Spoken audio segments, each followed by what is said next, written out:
세계 주요 외신들도 탄핵 재표결에 큰 관심을 보이며 예의주시하고 있습니다. 표결을 하루 앞두고 진행된 야간 집회 모습도 자세하게 전달했는데요. 보도 연결해서 알아보겠습니다. 윤석희 기자. 네, 보도국입니다. 주요 외신들이 탄핵안 재표결을 앞두고 어제 저녁 국회 앞 집회 상황 등을 관심 있게 보도했다고요? 그렇습니다. AP와 로이터 통신 등은 어젯밤 수천 명의 사람들이 윤석열 대통령의 탄핵을 요구하며 또다시 밤거리로 나섰다고 보도했습니다.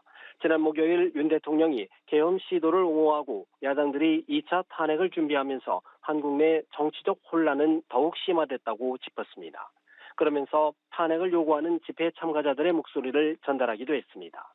AP통신 한국특파원은 한국에서 정치적 혼란이 일어나는 것은 드문 일이 아니지만 지금의 상황은 최근 몇 년보다 더 심각하다며 정치적 혼란이 해결될 수 있을지 모두가 지켜보고 있다고 전했습니다. 다만 저녁 집회에서 충돌이나 논쟁은 없었고 평화로웠다고 보도했습니다. 오히려 LED 응원봉과 K-팝이 촛불을 대신해 집회의 열기를 달구고 있다며 새로운 한국의 시위 문화를 조명하기도 했습니다. 네, 외신들이 오늘 2차 탄핵안 표결을 앞둔 한국의 정치권 기류도 자세하게 다루고 있다고요? 그렇습니다. 앞서 CNN은 국민의힘은 당초 윤 대통령이 사임하기를 희망했지만 사임을 설득하려는 지도부의 시도가 진전을 이루지 못했다고 전했습니다. 그러면서 야당의 2차 탄핵 시도는 성공할 가능성이 크다고 관측했습니다. 뉴욕타임스도 탄핵안 통과에는 단지 2명이 더 필요하다고 전했습니다. 다만 여당의 탄핵 반대 방침에는 변함이 없다고 덧붙였습니다. 영국 텔레그래프는 지난 7일 윤 대통령은 간신히 첫 탄핵을 모면했지만 점점 더 많은 여당 의원들이 이후 표결에서 탄핵에 찬성하겠다고 공개적으로 밝혔다고 보도했습니다. 현재 국민의힘 의원 가운데 탄핵 찬성을 공개적으로 밝힌 의원은 7명입니다. 야당의 2차 탄핵 소추안에서 외교 관련 문구가 삭제된 것을 놓고 치열한 물밑 외교전이 있었다고요?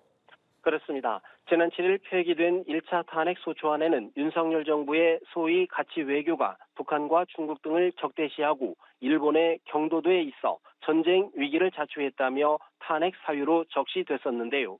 2차 탄핵 소추안에는 이 문구가 삭제됐습니다.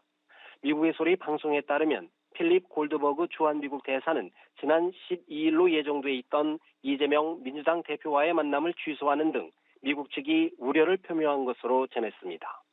미국은 그동안 윤석열 정부와 호흡하면서 가장 큰 외교적 성과로 한일 관계 개선과 한미일 안보 협력을 언급해왔습니다. 중국 측은 복수의 비공식 채널을 통해 해당 문구가 삭제된 이유를 야당 측에 문의했던 것으로 알려졌습니다. 일본은 한국의 정치적 상황과 관련해 신중한 모습을 보이고 있습니다.